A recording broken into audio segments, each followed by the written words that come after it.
واللہ ما طلعت شمس ولا غربت.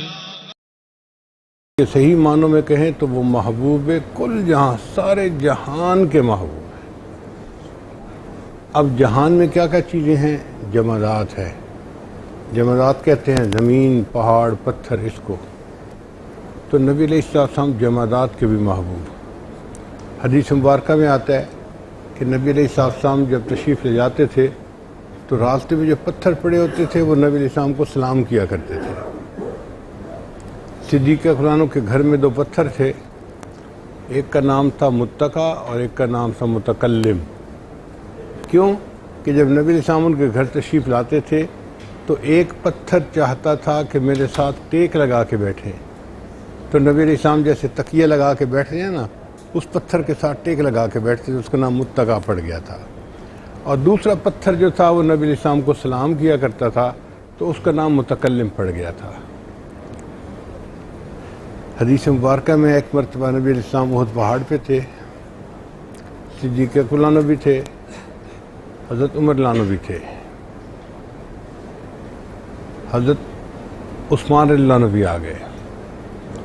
جب یہ سب حضرات احد پہاڑ کے اوپر تھے تو احد پہاڑ کانپنے لگا،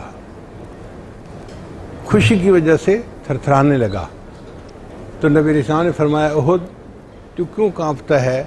تیرے اوپر ایک نبی، ایک صدیق اور 2 شہید موجود ہیں. تو احد پہاڑ جو کانپتا تھا وہ رک گیا. نبی علیہ السلام نے فرمایا احد جبل یحبنا ونحبہ، احد پہاڑ ہم سے محبت کرتا ہے، ہم احد پہاڑ سے محبت کرتے ہیں. تو نبی علیہ السلام جمادات کے بھی محبوب تھے. پھر جمادات کے بعد آتا ہے حیوانات، نباتات. نباتات کہتے ہیں درختوں کو. نبی علیہ السلام ان کے بھی محبوب. حدیث مبارکہ میں آتا ہے نبی علیہ السلام جس راستے سے چلتے تھے تو پہاڑوں کی ٹہنیاں اس راستے پہ جھک جاتی تھیں. وہ جو درخت تھے وہ بھی نبی علیہ السلام کو سلام کیا کرتے تھے.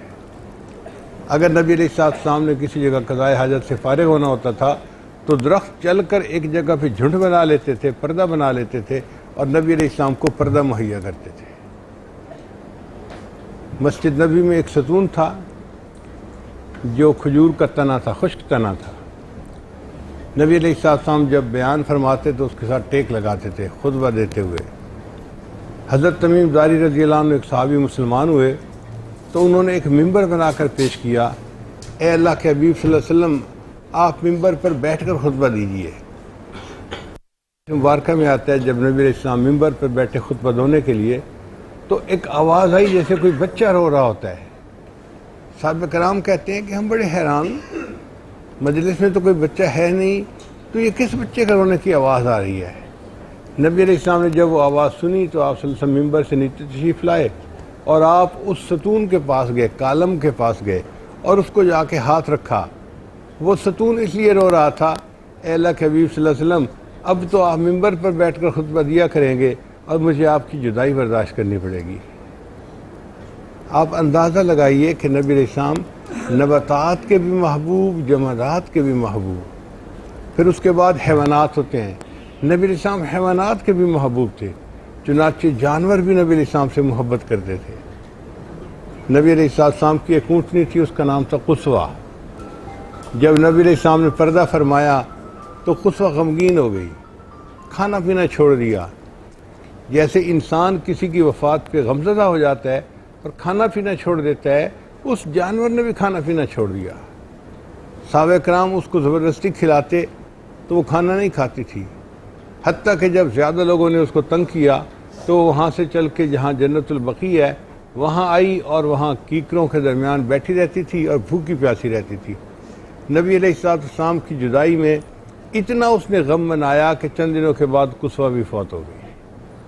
تو جانور بھی نبی علیہ السلام سے محبت کرتے تھے. چنانچہ حدیث مبارکہ میں آتا ہے کہ نبی علیہ السلام نے جب آخری حج پر جانور قربان کرنے تھے تو 9 کی تعداد میں گروپ میں جانور اونٹ لائے جاتے تھے قربانی کے لیے. جب وہ جانور نبی علیہ السلام کو دیکھتے تھے تو سب جانور اپنی گردنیں لمبی کر دیتے تھے، اے اللہ کے حبیب صلی اللہ علیہ وسلم مجھے کچھ قربانی کے لیے پہلے قبول کر لیجئے، میں آپ کے ہاتھوں سے پہلے قربان ہو جاؤں. جانور بھی قربان ہوتے ہیں۔ نبی علیہ السلام جب چھوٹے تھے تو ان کی ایک بہن تھی، سیما اس کا نام تھا، شیما، جو حلیمہ سعدیہ کی بیٹی تھی۔ وہ آپ کو کئی مرتبہ اپنے ساتھ بکریاں چرانے کے لیے لے جاتی تھی۔ ایک دن ایسا بھی آیا کہ دن کے 10-11 بج گئے اور شیما بکریوں کو لے کر نہیں گئی۔ تو ماں نے پوچھا، بیٹی کافی دن اوپر آ گیا اور تم بکریوں کو لے کے نہیں گئی، بکریاں بھوکی ہیں۔ انہوں نے کہا، امی گرمی بہت ہوتی ہے، میں اکیلی ہوں، بکریوں کے پیچھے بھاگ بھاگ کر میں تھک جاتی ہوں، تو مجھ سے اتنی محنت نہیں ہو سکتی، مجھے ہیلپ چاہیے۔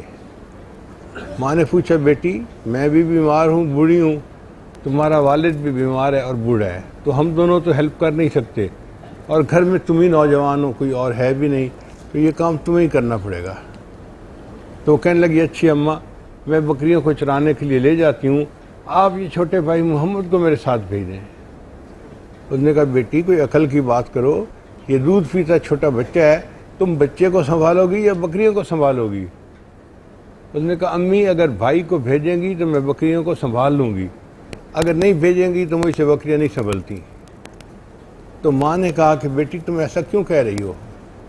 اس نے کہا، امی ایک مرتبہ میں اپنے بھائی کو اپنے ساتھ لے کے چلی گئی تھی، اس دن میں نے 3 باتیں بڑی عجیب دیکھی تھی۔ پہلی بات کہ میں جہاں جاتی تھی میرے سر کے اوپر ایک بادل سایہ کرتا تھا، مجھے سارا دن دھوپ میں چلنے کی ضرورت ہی پیش نہیں آئی، میں سائے میں ہی چلتی رہی۔ اور دوسری بات میں نے یہ دیکھی کہ ایک راہب گزرا، اس نے میرے بھائی کو غور سے دیکھا اور مجھے کہنے لگا کہ مجھے لگتا ہے کہ تمہارا یہ بھائی بڑے ہو کر بڑی عظیم شخصیت بنے گا۔ مجھے راہب کی یہ تعریفیں بھی اچھی لگیں۔ اور امی تیسری بات اور عجیب ہے، وہ یہ ہے کہ جب میں بکریوں کو چرانے کے لیے لے کر گئی تو چراگاہ میں جا کر میں نے بکریوں کو چرنے چھوڑ دیا اور بھائی کو گود میں لے کر ایک جگہ بیٹھ گئی، تو میں نے دیکھا کہ میری بکریوں نے جلدی جلدی گھاس چر لیا اور گھاس چر کے سب میرے پاس آ گئیں اور میرے گرد دائرہ بنا کر بیٹھ گئیں۔ باقی وقت میں اور میری بکریاں اس بھائی کا چہرہ ہی دیکھتی رہیں۔ تو نبی علیہ السلام جمادات کے بھی محبوب، نباتات کے بھی محبوب، حیوانات کے بھی محبوب، اور انسان تو پھر انسان ہے۔